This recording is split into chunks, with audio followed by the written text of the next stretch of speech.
If you want a vision of the future, Winston, imagine a boot stamping on a human face forever.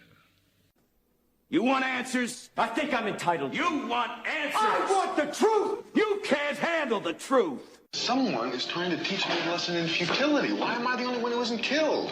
They will run you dizzy. They will pile falsehood on top of falsehood until you can't tell a lie from the truth, and you won't even want to. That's how the powerful keep their power. Don't you read the papers? I just want to say one word to you. Just one word. Yes, sir. Are you listening? Yes, sir, yeah. Plastics. I'm going to get your money for you. But if you don't get the President of the United States on that phone, you know what's going to happen to you? What? You're going to have to answer to the Coca-Cola Company.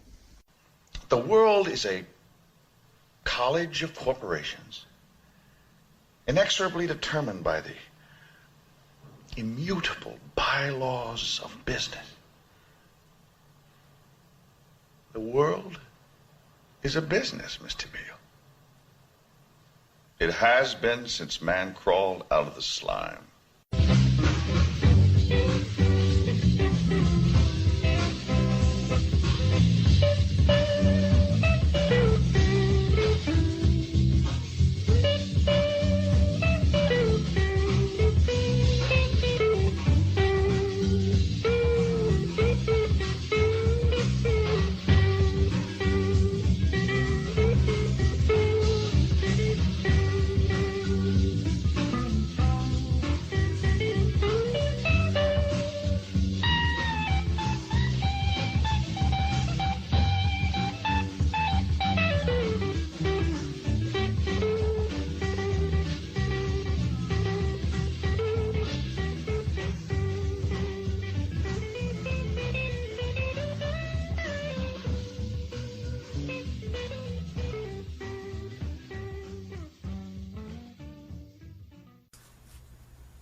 Welcome to another episode of Our Interesting Times. It's my pleasure to have Shaun Attwood on the show.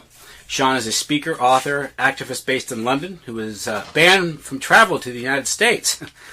Has an intimate, he was an inmate in Sheriff Joe Arpaio's jail.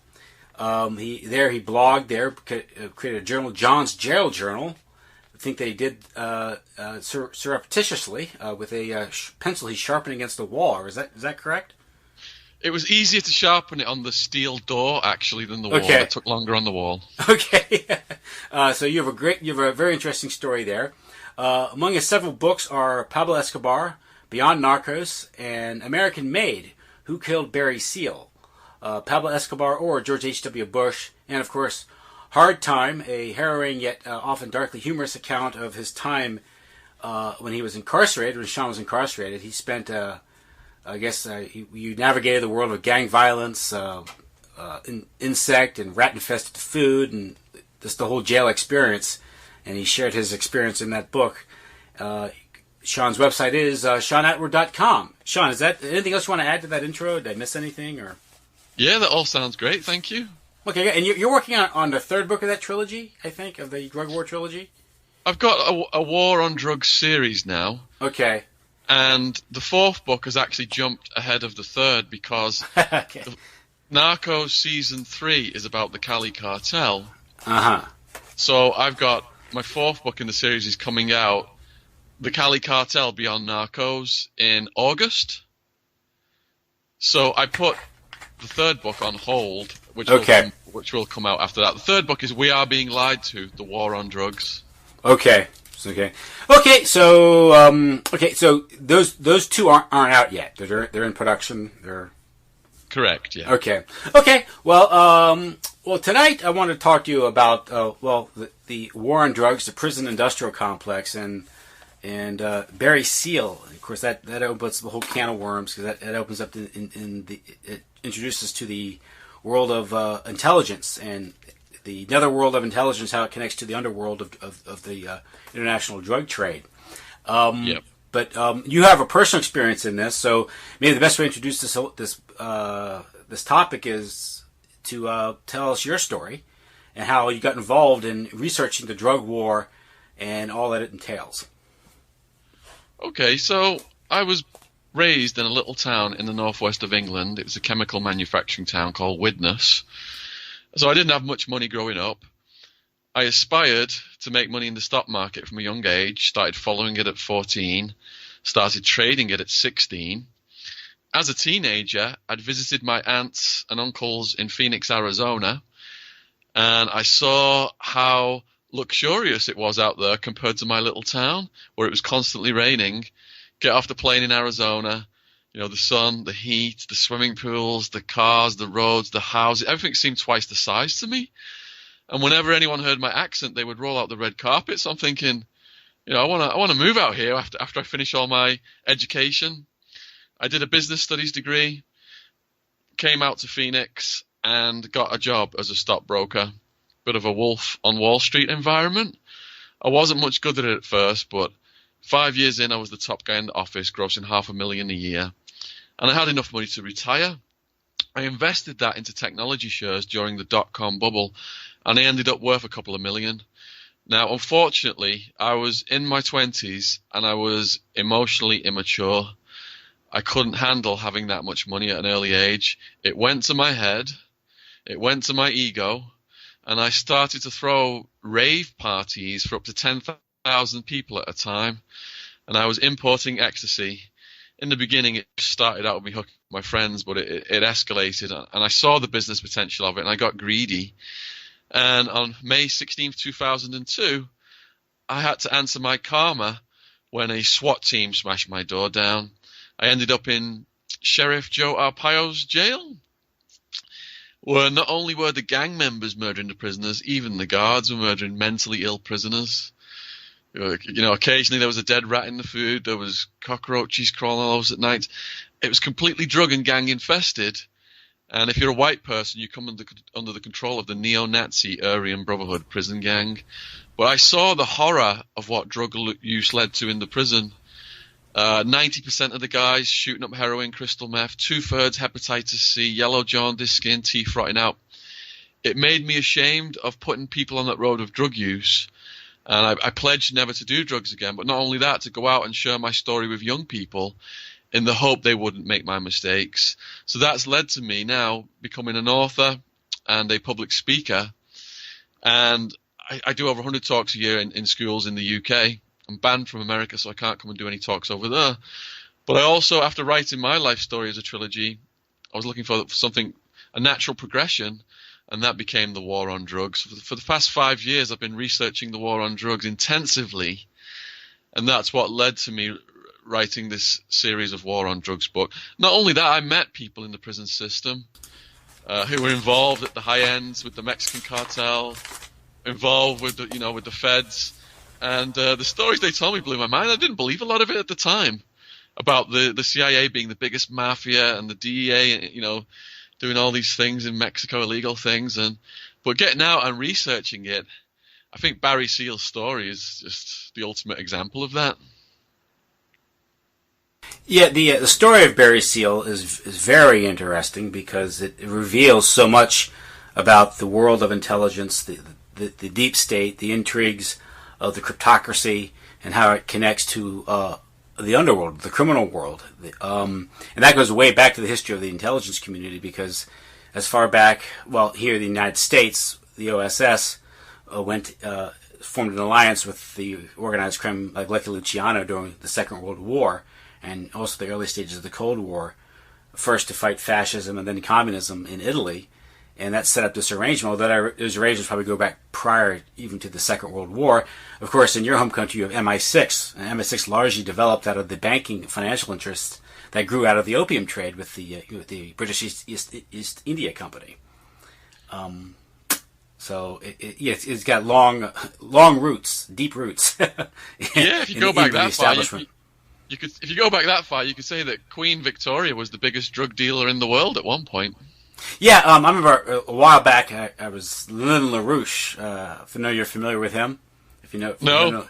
Well, he's an American. He's one of these considered kind of a nutcase, but he's kind of a marginal, political. He's run for president. He's a LaRoucheite.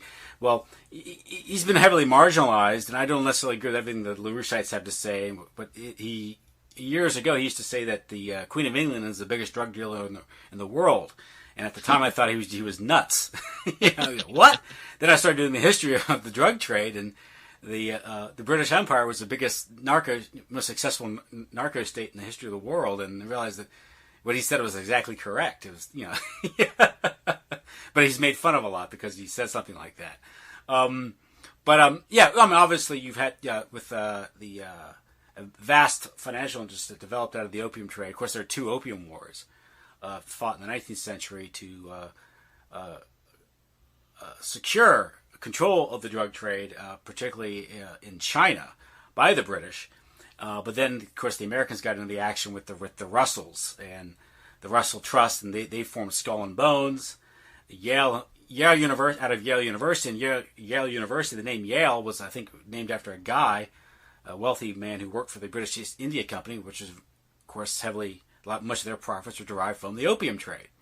So it's part of the establishment. It's just one of these. It's the dirty unsecret. If you just do a little research, realize just how important the drug trade is to international finance and the world power structure.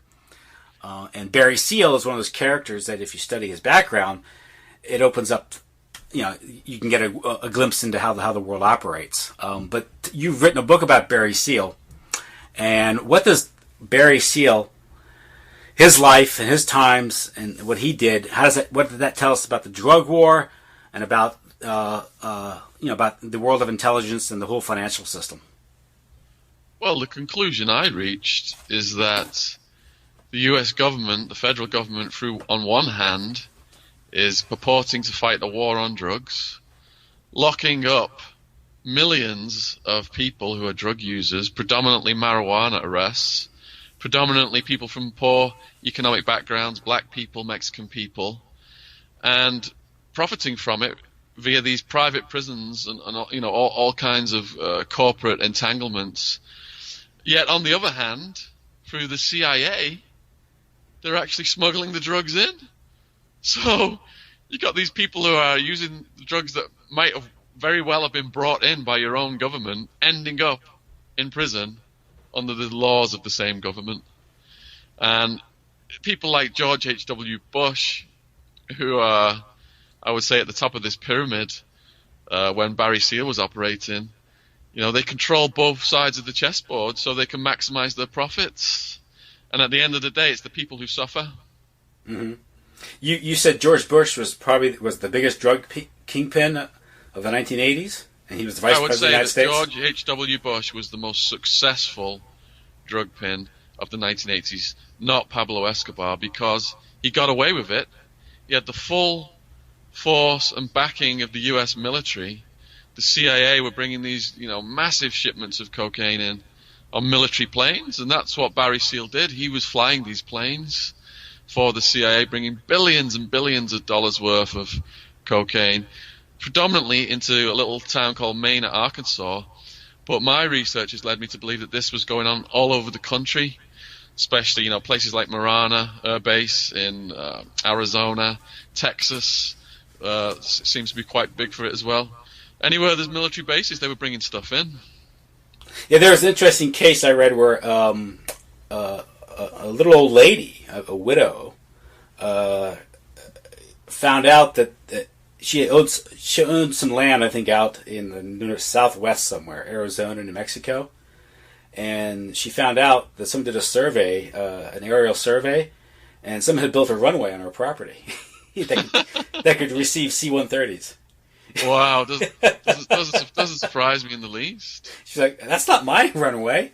Yeah, and it's just one of those things. It's like if you ever walk around, if you're out in the woods somewhere, you come across someone's marijuana crop or something, or a drop site, and of course there's a real death toll because with Barry Seal, you had the case of the two boys on the tracks in Arkansas. Yeah, on August 22nd, 1987, 17-year-old Kevin Ives went to spend the night at the house of his friend, 16-year-old Don Henry. And these were just two fresh-faced, teenagers. And the next day at 10 a.m., Kevin's mum, Linda Ives, got a call. And it was Don's dad asking, were the boys, and she said she thought they were with him. Unfortunately, their bodies were found on railroad tracks and dead, and the coroner ruled that they had got stoned on marijuana. They'd got in a trance, fallen asleep on the railway tracks, and died side by side. But as you correctly pointed out earlier, people were, coming across these drug drops, and it's obvious that that's what happened to Kevin Ives and Don Henry. And bear in mind, that was Barry Seal died in 1986, February 19th, 1986. So for this to happen in August 22nd, 1987, it shows that the CIA program was continuing, and that they tried to make it out that Barry Seal was a renegade who was just running this mission on his own. Well, how the hell is it still going on after he's dead? And not only that, the DEA, he only flew one load for the DEA. The load that Ronald Reagan used to say that the Nicaraguan government was dealing cocaine, when really it was the rebels with the help of the CIA. What about all the other loads that he brought in? So the mainstream viewpoint of Barry Seal is he was a renegade guy who was dealing drugs, got busted by the DEA, and became an undercover DEA agent. And that's what the movie's going to represent, I reckon, when it comes out in September. The Dennis Hopper movie sure did. So they're all constantly leaving out this involvement with the CIA, which is the biggest part of his story. Yeah, because that was his protection. Because his entire background, because he has connections to the agency dating back to when he was a teenager in the 1950s, correct? Oh yeah, absolutely. I mean, if you look at Barry's history, as a kid, he got obsessed with planes. He'd take his bike over to the airport, watch the comings and goings. By 15, he was actually flying, making money from towing advertising banners, and all the money from his paper round went towards flying lessons.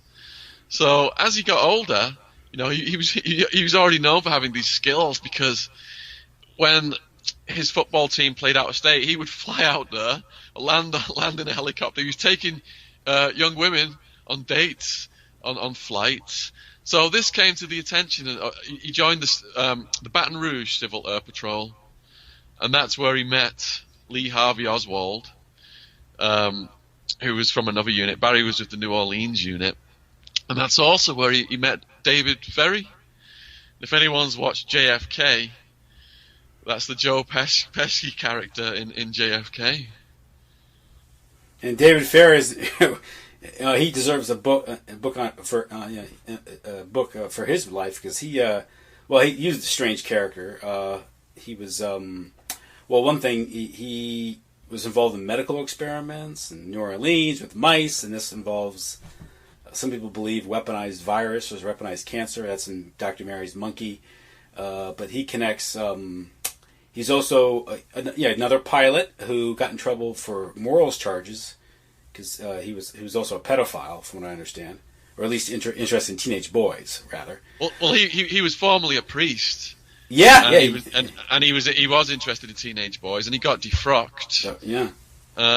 Teaching aeronautics at Cleveland's Benedictine High School, he was fired for several infractions, including taking boys to a house of prostitution.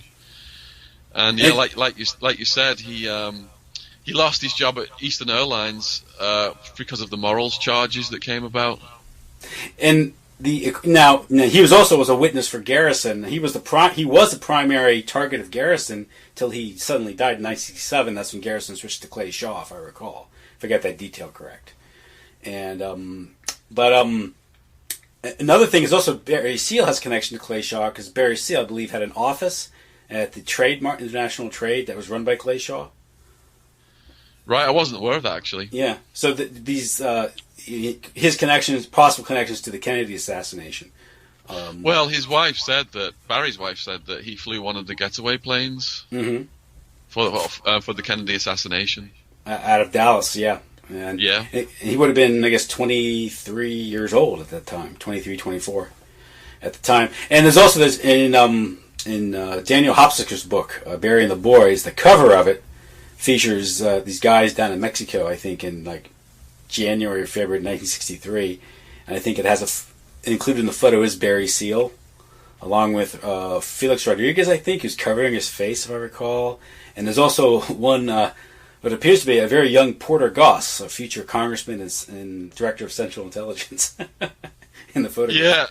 Yeah, and those relationships continued for a long time. And, you know, I've got George H.W. Bush pegged as the guy who gave the nod to have Barry assassinated by giving up his address and taking away his protection. But the two underlings were Felix Rodriguez and Oliver North, who were instrumental in that. That's right. And now, that's an interesting story, because at the time, Barry was at a halfway house because he'd gotten in trouble, I guess, with was that the Quaalude conviction he was dealing with? And he also had a problem with the IRS. And I believe he'd gotten that halfway house sentencing. And because of the IRS harassment, he had called and threatened George H.W. Bush, if I got that detail correct. Yeah, what happened was that Barry, to help the CIA with this mission of bringing all these drugs in, Barry agreed to pretend to be a drug smuggler that got busted by the DEA. So to do that, he actually did have to go through the motions of all this stuff and get busted by the DEA and agree to work for the DEA, which where that one load came in that, you know, he helped that Bush and Reagan, where they took the photos with Pablo Escobar. But at the end of the day, Barry knew so much that when it came time for him to kind of untangle from that role, and he turned to his superiors, such as Bush, to help him out, because he had so much pressure on him at that point in time, you know, in the federal court system, Bush just let him go.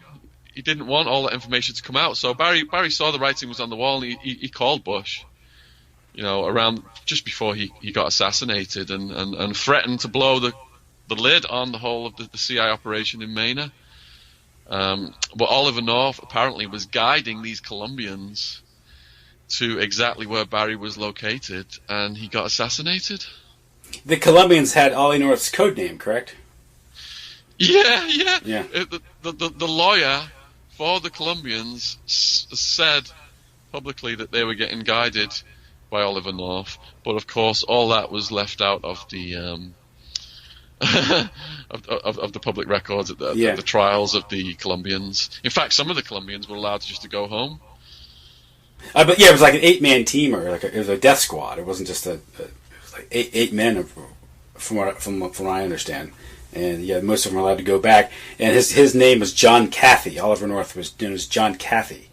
And of course, with Barry Seal, an interesting story is that on his persons, on his body, was George H.W. Bush's direct line, phone number, correct? Yeah, and he called George H.W. Bush in the presence of his lawyer. That's a great story. Unglesby, I think, is the lawyer's name, or yeah. The lawyer was didn't understand the full picture, and then does he throw a phone across the table and he says, "Call this number." Yeah, and then when he identified himself as his lawyer, they hung up on him. And so, but why he was gunned down like this?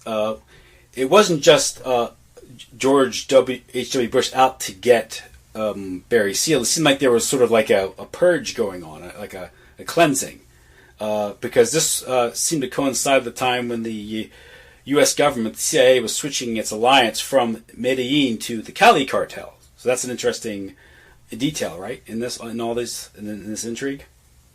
Yeah. When people hear that the CIA was bringing all these drugs in the 1980s, a lot of people have a hard time believing it, but they've got to understand the context, geopolitics back then. The priority in South America was fighting communism, and the drug market had got so big that the US government was afraid if that fell into the hands of the communists, they'd be able to get more weapons, and next thing, all of these countries in South America would topple, and communism would be knocking on America's back door. So the CIA worked with drug organizations that were anti-communist, anti-guerrilla, right-wing, if you go back to 1980 and look at the cocaine coup in Bolivia, the Argentine intelligence services, with the CIA and with the neo-Nazi Klaus Barbie, the Butcher of Leon, who was responsible for over 10,000 murders, they overthrew the Bolivian government and put cocaine dealers in charge because they were right-wing and they were assassinating communists and anyone that was left-wing, human rights activists, labor leaders, union leaders, priests, you name it. And it was that proliferation of cocaine then from these, the source countries, Bolivia, Peru, it flows up to Colombia, that helped, it provided the opportunities for Pablo Escobar. Now, in the very beginning, Pablo Escobar, he said that he was working with the CIA and that George Bush, he had an agreement with him. But George Bush, who wasn't popular politically, had decided to get tough, and he'd, reversed on this agreement with Pablo and the Medellin cartel. And if you look at actually people like federal government witnesses like Carlos Leda, who was a senior member of the Medellin cartel out of the four main factions, he said that he contributed up to 10 million drug money to Felix Rodriguez for the war in Nicaragua. And Milian Rodriguez, a money manager for the Medellin cartel, also under oath said exactly the same thing. So it seems that there was a turning point where George H.W. Bush, he was more concerned about boosting his ratings, and from Nixon they knew, the war on drugs was a good one for the voters. So they needed a bogeyman, and they made Pablo Escobar the scapegoat. Hello? Hello, I'm sorry. Nick, can you hear me? You cut out that scapegoat. I'm sorry. Okay, yeah. So Pablo was made a scapegoat by George H.W. Bush, and this has recently been confirmed, the fact that Pablo was working with the CIA, by Pablo's own son. A couple of months ago, he said he's got a new book out now, and in it he's detailing his father's relationship with the CIA, and that he was giving the CIA a great price on cocaine, and the war on drugs is not what the American public thinks that it is. And a similar story with Manuel Noriega of Panama, correct? Well, if you look at Panama, that was where all of the drug money was getting laundered, but not only that, all the money for the CIA was getting laundered as well. Mm-hmm. And I think it was Chip Tatum who said that some of Pablo's billions in Panama ended up in the hands of George H.W. Bush. Well, it was the case of a much bigger gangster taking out a littler gangster. Yes, and now they got in league with the Cali cartel, and they've since moved on, because there's now talk of, because that was in a federal district court in Chicago, with this trial with this informant saying that the U.S. government's now working with the Sinaloa cartel for various intelligence operations and projects. Yeah, it's ongoing. Going back to the Cali cartel briefly, after they took Pablo down, they needed a new bogeyman for the war on drugs, so they went after the Cali cartel, but this was highly selective, because the other faction of the Medellin cartel was the Castaño brothers.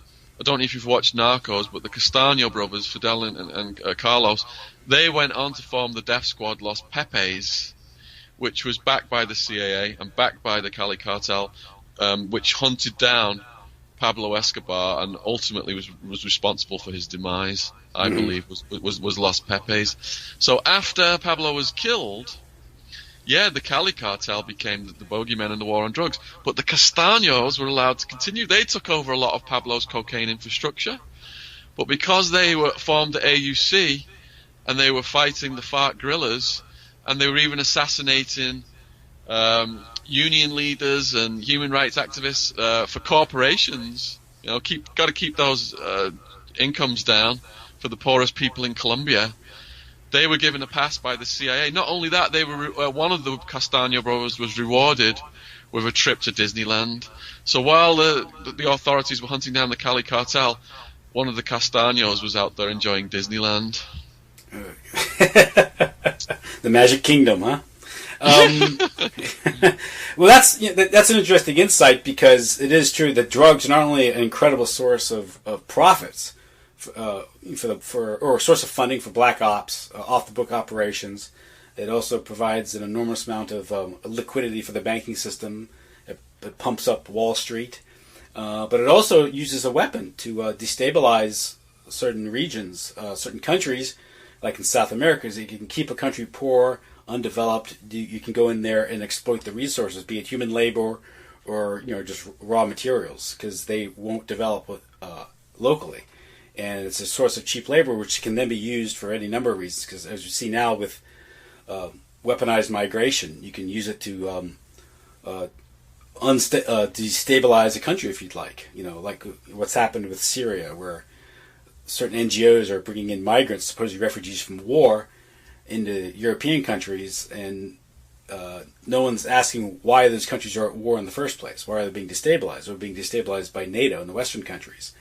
And the same thing has occurred for decades, for the better part of a century, in Latin America, by the United States to keep those countries poor, destabilize, prevent land reform. And of course, we've had 1954 in Guatemala, when the CIA took out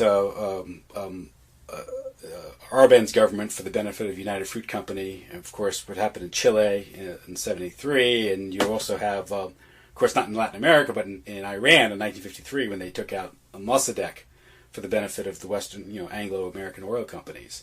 So it's sort of just it's just what they do. And that's exactly why Pablo Escobar was a hero to the poor, because U.S. foreign policy was to keep the status quo. You had an extreme inequality of wealth. You had all these people getting the land stolen from them by corporations and by Colombian elites. Mm-hmm. And they'd end up living at these garbage dumps. And Pablo went to the garbage dumps, and he built houses for them and hospitals and schools. And I'm not saying Pablo was a good guy, but he's a psychopath responsible for 3,000 to 4,000 deaths. But through the eyes of the poor, he was a hero because he did all these things that the government didn't do for him. Yes, he sounded like a populist politician. In exactly. Yeah. And it's the same thing, really, and that's what it's like. But again, you have an uprooted, dispossessed, desperate urban poor. You can go in, and then Nike can go in, and put in a factory and pay these people pennies a day and call it capitalism. Yep. And then they can move the factories out of the developed north, where they have to deal with unions and higher wages, and so it's all part of this kind of this globalist scheme, and it's purely evil. It's but it's all part of a business model. If you don't like the word conspiracy, I'll call it a business model, I guess. But you brought up this whole with Barry Seal, and his operations go back into the late 50s, and he's if I recall, I might not have this detail correct, but he also was connected to Air America. Yeah, Barry's dream was to go to Mexico after this Mena stuff and basically set up a version of Southern Air Transport or Air America out of Mexico. Mm-hmm. So, from being a teenager, Barry was involved in these CIA flights that were arming both sides in the Cuban War. Mm-hmm. So, he had a long-standing relationship with all these CIA airlines. And I don't know, have you read anything by Terry Reid? Compromised. Yeah, Compromised, yeah. Yeah, and Terry details how Barry's dream was to move the Mena stuff over to Mexico and just recreate that Southern Air Transport or American Air out of Mexico. Because what they did, of course, what they did in Vietnam with Laos, okay, we're back. Well, because if you look at Vietnam, the secret war in Laos that Nixon was fighting, of course, it even predates that from the Nixon administration. It goes back to the LBJ administration. But characters like Richard Secord, General Singlaub, and Oliver North, and Richard Armitage all go back to the Vietnam era when they were involved in the heroin trade and supporting that war during the Vietnam War. When that war closes down in the early 70s, I think Richard Secord moves on and starts dealing with Iran and Pakistan. And then you have the war in Central America. That's when Oliver North gets involved, the National Security Council in the White House. in cocaine dealing to fund that illegal war. So you have this. Now today you also have Afghanistan, the explosion of the heroin crop in Afghanistan with the U.S. invasion in 2001. And so in all these areas of operation, you have intelligence and massive drug dealing. So there's a pattern that we can all see, that along with intelligence comes the illegal drug trade. It's a place where crime and government coexists. And every country that America has invaded, drug production has increased. Mm-hmm. So that says it all right there. Yeah. Now you also address in your various lectures and interviews. You have I guess you could say the connection, the nexus between the war on drugs, the prison industrial complex, and also the role that drugs play in international finance and the global economy. You want to get into that? Yeah, absolutely. I mean, if you look at Corrections Corporation of America, they're boasting in the annual report to their shareholders that our profit growth is guaranteed because they keep coming back. They're not correcting people, they're breaking them. So if you've got private prisons and all these other corporate entities making political contributions in the tens of millions each year to both parties, then of course whoever gets elected are going to keep these contracts going. And you got money going up, to keep drug laws tight from private prisons, from alcohol, from tobacco, from pharmaceuticals. All these vested interests just putting this money up to keep this war on drugs going. For what? America has spent $2 trillion of taxpayers' money, and teenagers over there are saying it's easier for them to get heroin than it is alcohol because drug gangs don't have any qualms about selling heroin to school kids. Mm-hmm. And with the, particularly with the Central American operation, when you said that the cocaine was being flown in real cheap, and that fueled the crack cocaine market in L.A., Los Angeles, which was featured or reported on by Gary Webb at the San Jose Mercury News in 1996, and exposed that connection. The deep business connections, too, because a lot of the proceeds would go into like record label companies that would promote the culture, that would promote the drug use. So there's a real sinister business model at play here. Well, look at Miami. Miami was built on cocaine money. Yes. On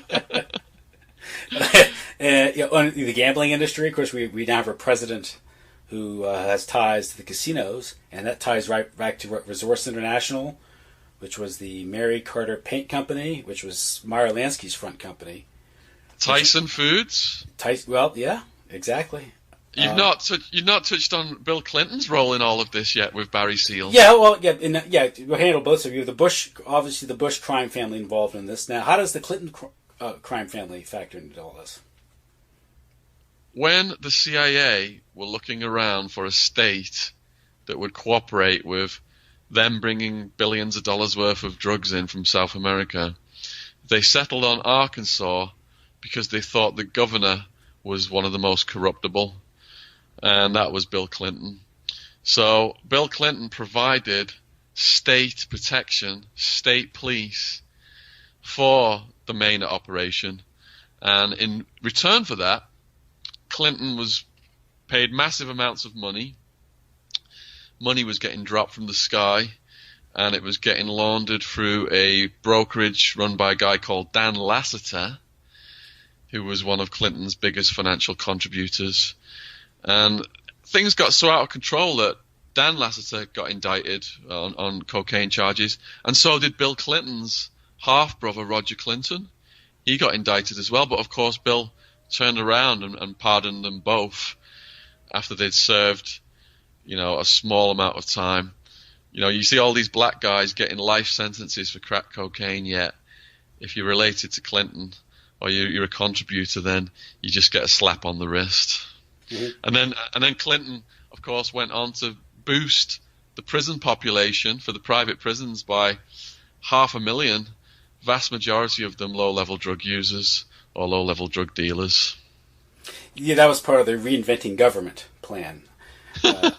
Catherine Austin Fisk writes about that in The Aristocracy of Stock Profits. Dylan Reed in The Aristocracy of Stock Profits that there was a business plan to swell the prison population at the same time set up this private prison corporation system where they can make a lot of money just not only just on the bodies being there, because they get the bill like $50,000 a year per body in a cell, but they could then sell the labor for, which is monstrous. Well, the Clintons have even more insidious strategies than that. Arkansas was one of the last states to stop prisoners from selling blood on the international blood market that had been infected with HIV and hepatitis C. And all these people all over the world got sick, and many of them died. And they knew it was tainted, but they continued to sell it. And that was when Clinton was governor, and I think the guy that was running the blood stuff, he was another contributor to Clinton as well. Mm-hmm.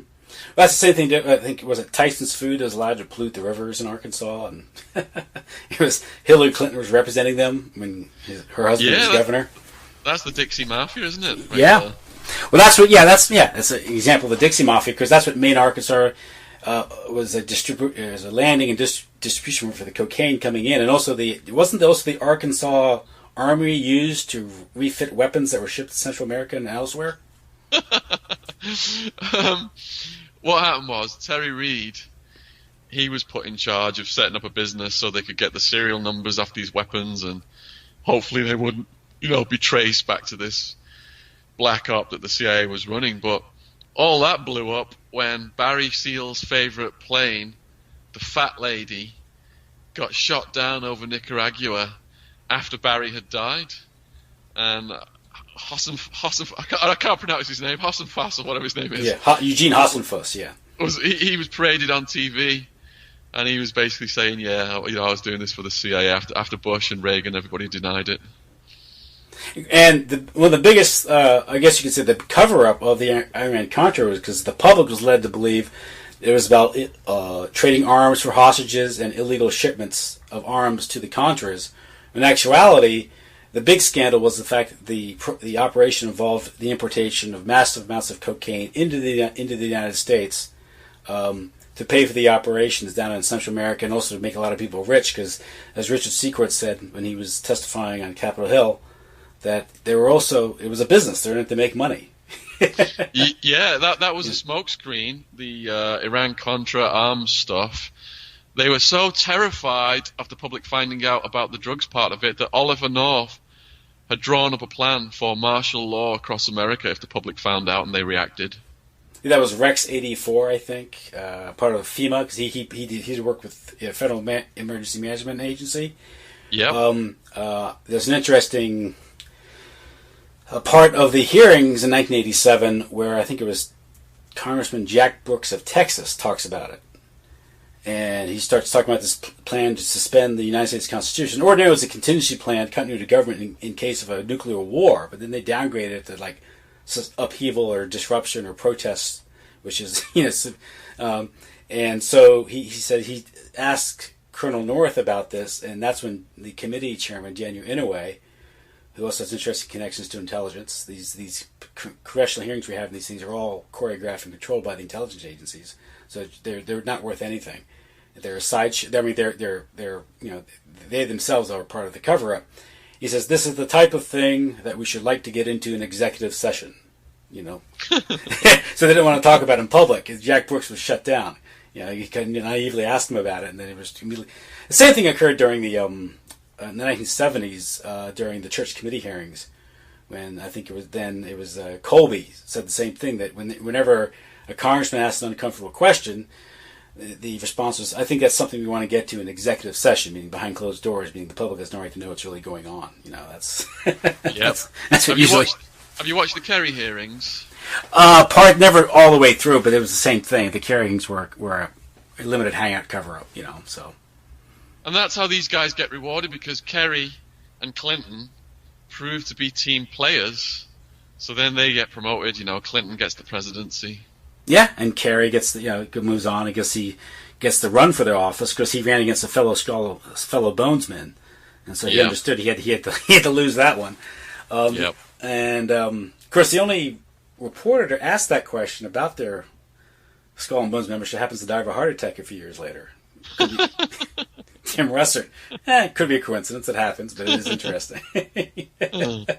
You know, but even Carey, his family, I think it's John Forbes Carey, and that's an old, Boston Brahmin family whose fortune was based on the opium trade.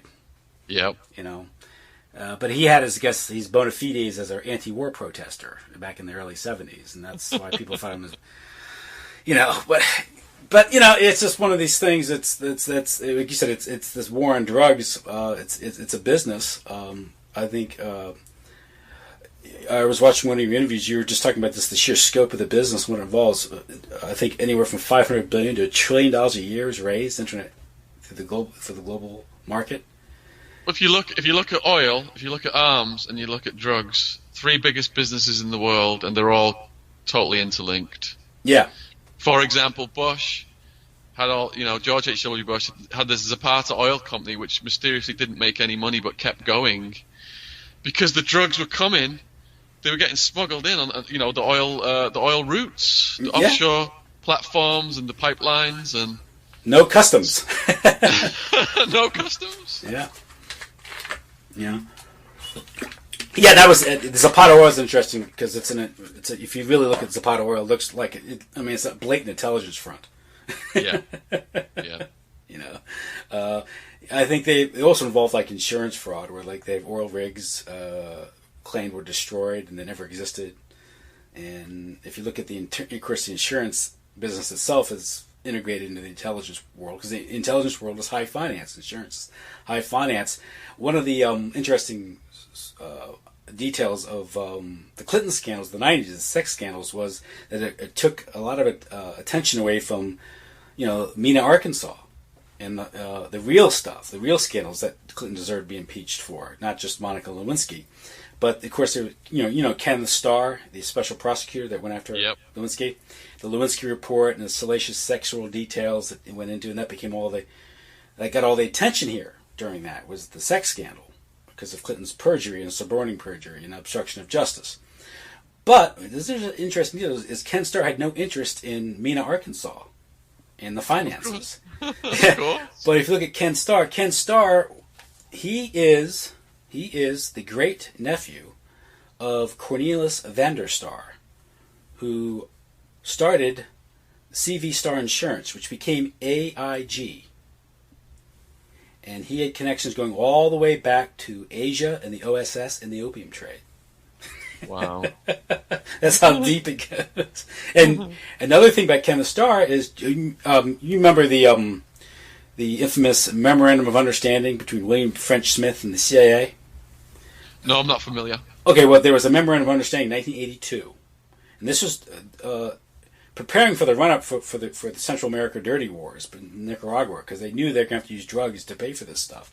But there's an understanding between the U.S. Attorney General's office, who then was William French Smith, and they wrote a memo between the CIA that relieved case officers of having to report drug trafficking. Right. So that gave them the green light to get involved in drug running. And so in case, because they knew they'd have to intensify it, and they wanted to give the guys cover. But one detail I came across last year, looking into that, was William French Smith's deputy assistant was Kenneth Starr, who wrote that memorandum. It's all control. If you go back to Kevin Ives and Don Henry, the medical guy who said that they'd fallen asleep on the tracks after getting stoned by marijuana, he'd actually helped Bill Clinton's mother out. I think she was a nurse, and she'd been responsible for some kind of medical death, and she was in some lawsuit, and he'd actually helped her out. So when Linda Ives kept trying to get justice, or at least the truth about what happened, Clinton and the rest of the establishment, they wouldn't allow anything to go against that doctor. And if you look at Clinton as well, his own history with cocaine, there's a video on YouTube of a doctor saying he was treated for nasal damage. Mm-hmm. And if I researched that more from snorting cocaine, and apparently Hillary showed up at the hospital, and basically had the nurses against the wall, saying, they would never work again if anyone said anything about this, about her husband using the cocaine. 1958, Miss Arkansas, Sally Perdue, she had an affair with Clinton, said she saw him using coke regularly. He had all of the cocaine snorting equipment laid out like a real pro. Grand jury witness Charlene Wilson, she said that Bill and Roger had come up to them, and she watched Bill do cocaine, and he just kind of like slid. He was so wasted, he just slid down this brick wall. She specifically said he must have had an adenoid problem because he casually stuck the tutor up his nose, and he was so messed up that he ended up sliding down by a garbage can and sitting there like an idiot. Yeah, if you're an oligarch, you're among the powers that be. That's definitely the type of man you want to be president, because they're very compromised and very controllable. Yeah, very very weak, and those seem to be the people that are promoted, because you don't want anyone who's independent or any way independent, because how do you work with a guy like that? You want someone who's not going to get in the way of your agenda, and that's I don't think we've had a president like that. Well, perhaps since JFK, and what happened to him. He seemed to buck the system a little bit. He was very much a scion of the system, but he seemed to, when he became president, to open his eyes a little bit, and then got his head blown off down in Dallas, Texas. It wasn't his brightest idea to announce he was going to splinter the CIA into 1,000 pieces. Yeah, I don't think he knew exactly. I mean, he and his brother were probably, although they could play dirty politics, they were men of power. They certainly weren't perfect. But they had a naive streak in them, perhaps, because their father had engineered their political careers, and they thought they believed too much in the system and thought they had more power than they really had, and they realized they really didn't have any power at the end of the day. Didn't the father have a stroke as well, and he was unable to counsel them, and they started branching out on their own? Yeah, that's an interesting detail. Is Joe Kennedy having that stroke, and it seems to be when RFK goes after the mob and rescinds on that deal that his father had made, with the Chicago mob that got Jack the election, and it seemed to be like we had a deal, and so when it was almost like his father knew not to take it personally when his thumb was gunned down because he had broken that deal. And that's politics, But the broader picture here is drugs, because you talked about some of your personal reflections when you saw the true cost of not just the drug war. The drug war is an important function because that creates the profitability of drugs. That's why they want drugs to be illegal. But the cost that drugs are part of what Catherine Austin Fitch calls a tapeworm economy. It deteriorates, destroys society. It doesn't help. It doesn't improve society. It actually destroys it. She has she calls it the red button story. Have you heard that? I think I have read some of her stuff. It keeps society divided, and it's allowed the militarization of the police. But drugs themselves, people don't realize just how incorporated drugs, the money that comes from drugs, how incorporated into the economy, in the stock market, and everyone's 401k plan. It finances the national debt. But at the same time, it's destroying societies, destroying communities, and this is why she has this popsicle index. And she says, as the Dow Jones Industrial Average has gone up, the quality of life has gone down. And why she calls it the popsicle index is because it's the confidence you have that your 6-year-old child could go down the corner market and buy a popsicle and come back and not be harmed. Yeah. In her day, people could do that. Now, today, you can't, even in the nice neighborhoods. And she attributes that a lot to drugs. But she gives a story where I have it verbatim. She says, in the summer of 2000, I was asked as a group of 100 people at a conference of spiritually committed people who would push a red button who would push a red button if it would immediately stop all the narcotics trafficking in their neighborhood, city, state, and country. Out of 100 people, 99 people said they would not push such a button. When surveyed, they said they did not want their mutual funds to go down if the U.S. financial system suddenly stopped attracting an estimated $500 billion to $1 trillion a year in global money laundering. They did not want their government checks jeopardized or their taxes raised because of the resulting problems financing the federal government's deficit. It's drugs that allow that financing and maintain their their pensions and their stock portfolios. So they themselves are investing in the very thing that's destroying their communities. Yeah, I mean, what's the public going to do if they can't go to the grocery store and have 10 different varieties of Fruit Loops? America consumes 25% of the world's resources. I think it would be more equitable if some of that was spread out. Mm-hmm. Well, I think a lot of Americans don't realize how the system works. They're not, they believe in the fairy tale of their country being the greatest country on earth, home of the free, and home of the free and the brave. And when they're exposed to the dirty underbelly of the American system, they're not willing to look at it. They just want to go back and enjoy the bliss of their ignorance, and they're not willing to accept it. Yep. Was it Crossing the Rubicon that really detailed all the money going in, how the corporations take advantage of the drug money? Mm-hmm. Yeah, I think it was Michael Rupert, and Rupert. Yeah. And both he and Catherine Austin Fitts have talked about the story of Richard Grasso, the president of the New York Stock Exchange. Yep. Going down to Colombia, meeting with the FARC guerrillas, and trying to get them to invest their money on Wall Street instead of spending it locally, developing locally. And when the guy rejected his plan, that's when Plan Colombia started, and they started going after the FARC guerrillas. And this is what you mentioned. This one drug cartel going after the FARC guerrillas, well, because the FARC guerrillas did not cooperate. Yeah, that was the Castaño brothers. Castaño brothers, yeah.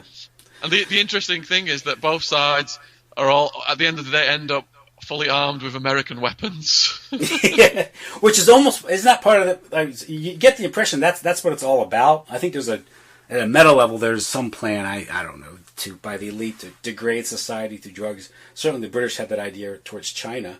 And if you read Aldous Huxley, and they're using drugs to opiate the people, to dumb them down and keep them from challenging the power of the oligarchy, that plan is there. But I think it was in Terry Reid's book, Compromised, when he's having a discussion, I think it was Michael Harari, the Mossad, spy, agent, drug dealer, arms trader, and he's talking about why are they doing what they're doing? Why are they stirring up these civil wars? Well, because the civil wars create the markets for the guns. And the guns are the ones that facilitate shipment of drugs into the United States, and that raises the cash, and that gets into the banking system, and it keeps the whole system going. But the system, at the end of the day, is destructive and parasitical. You're not adding wealth; you're actually destroying it. But I think what happens is you may be destroying wealth, but at the same time, you're concentrating it for a particular few. People like the Bushes. And that's why they're fighting against legalization, because if you legalize drugs, that black market profit disappears overnight. So it's in the interest of the CIA to keep the black market going. And we're told about the horrors of drug use, or at least the horrors of decriminalization and legalization. Yet I think you've cited in a few articles countries that have actually decriminalized or legalized drugs have had a marked reduction in drug addiction and crime, correct? Holland are closing prisons down because they've got spare capacity. Portugal, they had over 100,000 heroin addicts. They were like, what should we do? We've got to try a new approach. All right, well, if we decriminalize heroin, perhaps the addicts won't be afraid to get help. And the police said no. If you decriminalize heroin, what example does that set to young people? People will be doing heroin all over the streets. And what happened was the heroin addicts were no longer afraid to come forward to the health teams. And they got the addicts down from over 100,000 to less than 50,000. Mm-hmm.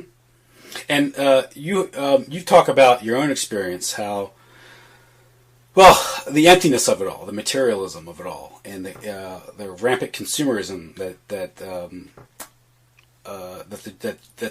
the drugs encourage. How the emptiness of it all, that if you do switch your priorities and start devoting your life to actually helping people and improving your community, doing productive work and actually caring about your fellow man and your community, how all of a sudden that lifestyle no longer is attractive anymore. Yeah, I think a lot of people take drugs because they're hurting inside, and it's a form of self-medication. I'm not making excuses for what I did, but when I was a teenager, I was almost beaten to death by some drunks. And my therapist said then for over 10 years I was self-medicating. Mm-hmm. I didn't understand that I'd been going through that. So if you can learn the root causes of what's causing people to get involved in drugs, if they can go inside themselves and address that, and the bottom line then is to put meaning into your life. And everyone has a different definition of that, but helping people, I go out and speak to young people, and that helps me, I hope, restore my karma for the harm I cause society. Mm-hmm. And that's another thing is, another example, this isn't the illegal drug market, but the legal drug market is very damaging. Big pharma, pharmaceuticals, how, particularly here in the United States, how so many people are medicated. They want to medicate their problems away. If they're feeling depressed, they take something to end a depression, as opposed to maybe addressing what's going on in their life. Maybe you should be feeling depressed or sad about something. Sometimes it is appropriate to feel sad about something or upset about something. These emotions have a function, and when you take drugs to suppress those emotions, you destroy the ability to empathize and to be a human being. You use your creativity, and you lose your humanity in these drugs. I think in the West, these doctors are just indoctrinated to peddle pills to people. If you've looked at the DSM, that book just gets bigger every single year. You've got things like intermittent explosive disorder, symptoms of which are getting angry. So there's a pill for that. I like oppositional defiance disorder. I like that one. It won't be long now before they have a pill for internet addiction or a vaccine for internet addiction. Yeah, as the DSM gets thicker, the excuse for prescriptions increase, and that's profits for the pharmaceutical industry.